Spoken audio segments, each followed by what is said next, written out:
Hi, welcome to the world of Enigma.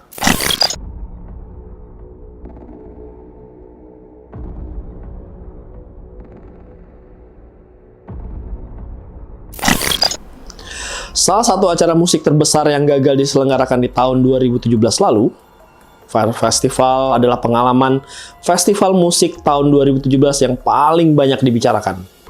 Tetapi bukan karena kesenangan yang ada di dalamnya atau kehebatan yang di dalamnya, melainkan karena kegagalan yang menghebohkan dunia.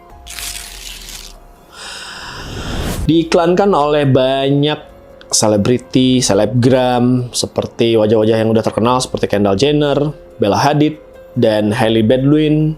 Fyre Festival disebut sebagai sebuah penipuan festival glamor di pulau terpencil, yaitu di Pulau Great Exuma Island, Bahama.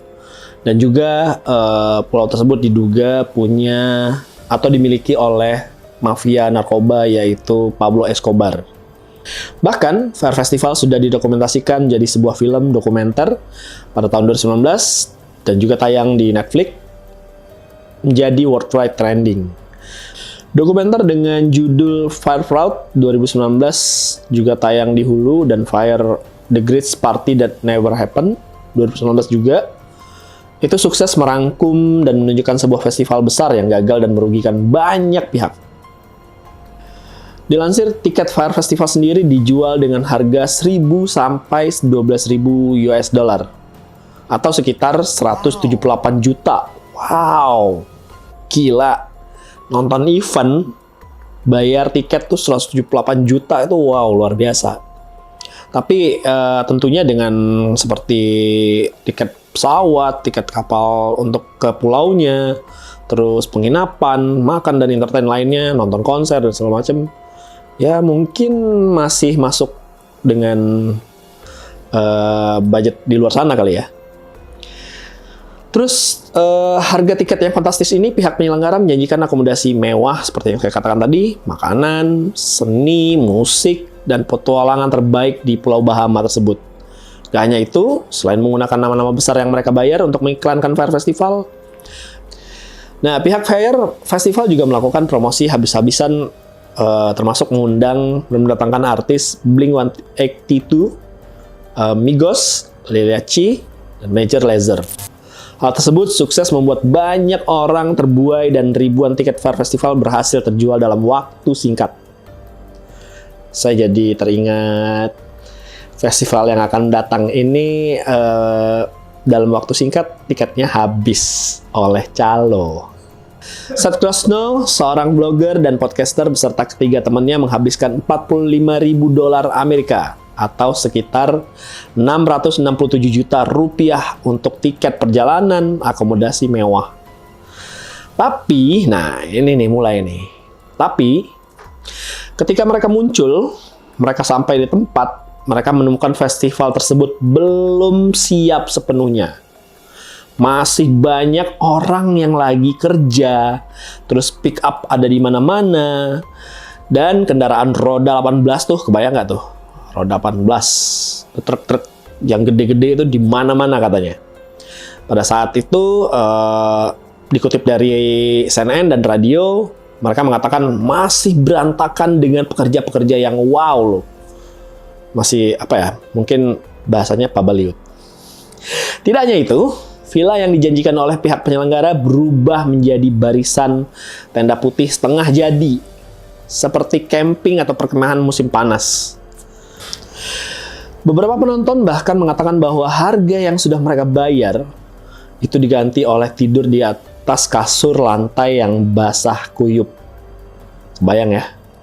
Terus makanan catering yang tadinya dijanjikan, itu yang mereka dapatkan cuman irisan keju, di atas rotinya ada sedikit saus untuk saladnya. Tadinya udah kebayang mau makan-makan, mungkin makan makanan yang mewah, ternyata mereka dapat cuman sekedar kayak salad doang tuh. Atau sandwich mungkin kali ya, sandwich. Serta barang bawaan mereka juga diletakkan di sebuah truk kontainer, itu di sebuah tempat parkir yang gelap tanpa penerangan apapun. Wow, kebayang itu hektik dan riuhnya gimana, pasti kebayang ya teman-teman ya. Nah, salah satu penonton bernama Alisa Sharon pergi ke festival dari Vancouver bersama suaminya dengan membayar 3.000 US dollar untuk pengalaman biar dapat kelas VIP nih ceritanya. Tapi ia berkata betapa kecewanya dirinya dengan buruknya festival yang ia dapatkan. Ia juga sempat membagikan foto-foto keadaan tersebut, tempat festival yang masih dalam pembangunan. Sharon dan suaminya termasuk orang yang ya mungkin beruntung karena dapat bermalam di rumah penyelenggaranya. Tapi nggak semua orang seberuntung mereka. Karena ada beberapa teman mereka itu masih di lapangan, mereka berusaha memanfaatkan sebaik mungkin, tetapi harus menemukan handuk dan spray untuk tidur tuh masih nih pakai alas dari handuknya mereka doang tuh buat alas kasurnya. Dan tidak hanya itu, yang paling menyedihkan, Festival Fire bukan hanya pengalaman yang menyedihkan bagi orang-orang yang membayar tiket, tapi juga berdampak besar pada penduduk lokal pulau yang membantu penyelenggara membangunkan festival tersebut. Dari BBC, salah satu pemilik restoran lokal mengaku bahwa ia sudah menghabiskan 50.000 dolar Amerika dari tabungan hidupnya untuk mungkin bisnisnya mau diputar lagi untuk menjadi catering di Fire Festival menjelang acara tersebut. Tuh kebayang ya, 50.000 dolar Amerika buat beli barang-barang bahan-bahan untuk cateringnya. Ternyata acaranya masih belum ada. Ketika semuanya berantakan dan orang-orang begitu saja pergi, pihak penyelenggara gagal membayar para pekerja di pulau itu. Jadi para pekerja-pekerja tersebut juga ternyata belum dibayar, teman-teman. Wow, mengerikan sekali.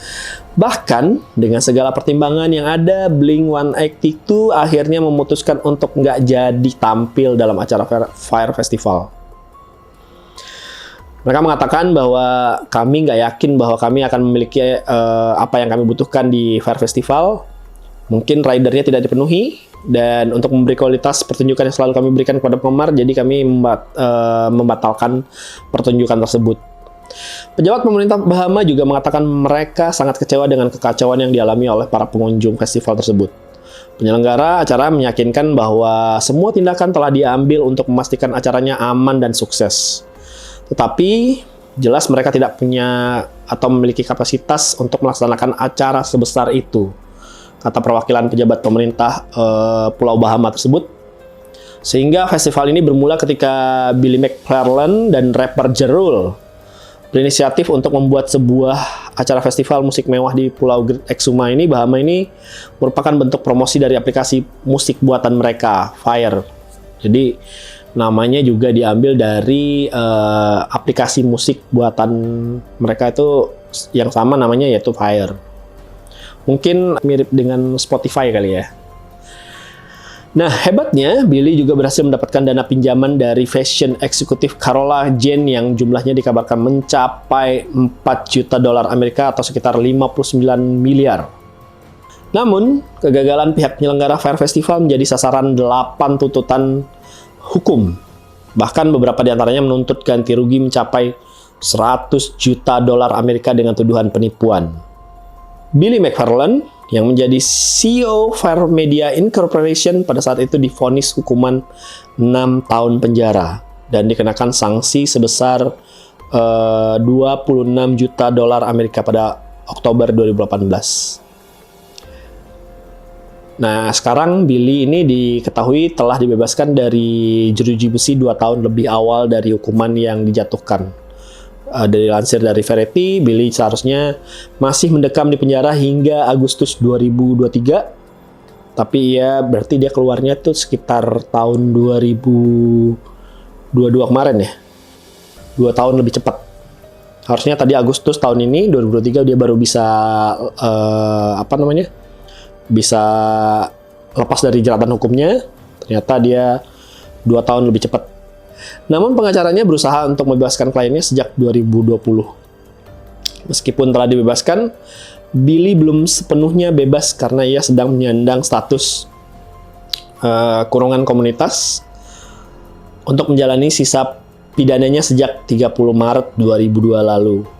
Sedangkan rapper Ja Rule yang awalnya dirumorkan sebagai salah satu penyelenggara acara tersebut tidak ditangkap atau didakwa sehubungan dengan penipuan acara ini karena pengacaranya berpendapat bahwa Billy menggunakan nama dan koneksi Ja Rule untuk mempromosikan acara tersebut dan menuntut Billy ganti rugi. Nah, selain Fire Festival, salah satu festival musik yang terburuk sepanjang sejarah, ada 4 event festival yang gagal diselenggarakan, yaitu pertama ada Glastonbury di Inggris pada tahun 2005, terus ada Altamont Free Music Festival pada tahun 1969 di California, terus ada Indonesia State Fair, ada Love Parade Beckham. Nah, mungkin kapan-kapan kita akan bahas festival-festival yang gagal atau event-event yang gagal. Jangan sampai ada next Fire Festival lagi ke depannya. Banyak belajar dari beberapa event-event yang gagal atau yang tidak terselenggara dengan baik. Silahkan komen di bawah kenapa Fire Festival ini bisa gagal dan jadi festival musik terburuk sepanjang sejarah. Dan kenapa juga si Billy, CEO dari Fire Festival, dikurung di penjara, terus dibebaskan 2 tahun lebih cepat. Dan kenapa juga Ja Rule malah tidak dihukum sama sekali. Sehingga dia bisa menuntut balik si Billy, CEO, padahal partneran gitu. Nah, mungkin teman-teman bisa komen di bawah. Lalu teman-teman juga komen kira-kira kasus apa yang ingin kita bahas lagi. Jangan lupa like, share, subscribe. Gua Giaskaf, see you in another case. Jadi kasihan banget ya Billy, CEO Fire Festival ini, karena udah dia ketiban tangga, nggak bisa jalan si festivalnya, dituntut beberapa orang, terus malah dituntut sama partner bisnisnya ini, si Ja Rule ini tadi. Mungkin bisa jadi karena pengacaranya tidak ingin Ja Rule ini terlibat secara hukum, dia malah menuntut balik si Billy, partner bisnisnya ini tadi. Bahkan kemarin kita lihat Ja Rule juga masih main beberapa film, termasuk di Fast and Furious, dan ya mungkin uang yang berbicara. Fire Festival adalah festival musik terburuk sepanjang sejarah. The game is on.